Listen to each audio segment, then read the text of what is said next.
Today day 2 of my bulking சீரீஸ்ல இனியிலிருந்து என்னோட பல்கிங்க்கு நான் என்ன சாப்பிட்றேன், எவ்வளோ கேலரிஸ் இன்டேக் பண்றேன்றத டீட்டெயிலா ஷேர் பண்ண போறேன். ஸோ பல்க் பண்ண போறீங்க அப்படின்னா, நம்ம பேஜ ஒரு ஃபாலோ தட்டிக்கோங்க. ரொம்ப ஹெல்ப்ஃபுல்லா இருக்கும். மார்னிங் எழுந்ததும் என்னோட ரொட்டீன்ஸ் எல்லாமே கம்ப்ளீட் பண்ணிட்டு, இன்னைக்கு பிரேக்ஃபாஸ்ட்க்கு 2 முட்டை தோசை, அது கூட கொஞ்சம் 100 கிராம்ஸ் ஆஃப் சிக்கன் அண்ட் கொஞ்சம் பழைய சாதத்த சாப்பிட்டாச்சு.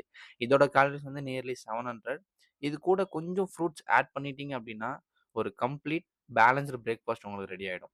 தென் மார்னிங் ஸ்நாக்ஸ்க்கு கொஞ்சம் 100 கிராம்ஸ் ஆஃப் ஸ்வீட் பொட்டேட்டோ. இதோட கலோரிஸ் வந்து 76 கலோரிஸ்.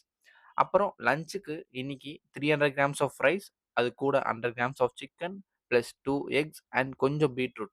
இதோட கலோரிஸ் பார்த்தீங்கன்னா நியர்லி 700 வரும். நெக்ஸ்ட் அதுக்கப்புறம் ப்ரீ ஒர்க் அவுட்க்கு bread, peanut butter and banana வச்சு சாப்பிட்டுட்டு கிரியேட்டின் குடிச்சிட்டு ஜிம்முக்கு கிளம்பியாச்சு. இன்னைக்கு ஒரு complete back workout session தான். ஸோ ஃபர்ஸ்ட் ஒர்க் அவுட்டா bent barbell rowing 3 sets 15 reps முடிச்சுட்டு, then seated lat pull down 2 sets till failure வரைக்கும் பண்ணிட்டேன். இந்த ஒர்க் அவுட்டை வந்து மிட் பேக் ஃபோக்கஸ் பண்ணாம லேட்டை ஃபீல் பண்ணி நான் ட்ரெயின் பண்ணுவேன். ஸோ அதோட ஸ்ட்ரெச் அண்ட் ஃபீல் ரொம்பவே நல்லா இருக்கும். ஸோ அதுக்கப்புறம் வந்து reverse lat pull down 3 sets 15 reps போட்டுட்டு, இன்னும் கொஞ்சம் பேக் வேரியேஷன்ஸ் எல்லாமே கம்ப்ளீட் பண்ணிட்டு, ஒரு குட்டி பம்ப் செக் போட்டுட்டு இன்னைக்கான ஒர்க் அவுட் நான் கம்ப்ளீட் பண்ணியாச்சு. நைட்டு டின்னருக்கு ஓட்ஸ் மீல் தான். இதோட கலோரிஸ் வந்து பார்த்தீங்கன்னா, நியர்லி 900 கேலரிஸ். இன்னைக்கான டேலியே இதுதான் ரொம்ப பெரிய மீல். இதுதான் ஆக்சுவலா பல்கிங்க்கு எனக்கு ரொம்ப ஹெல்ப்ஃபுல்லா இருக்கும். இதுதான் இன்னைக்கான ஃபுல் கேலரி இன்டேக்ஸும். ஸோ அப்புறம் என்ன?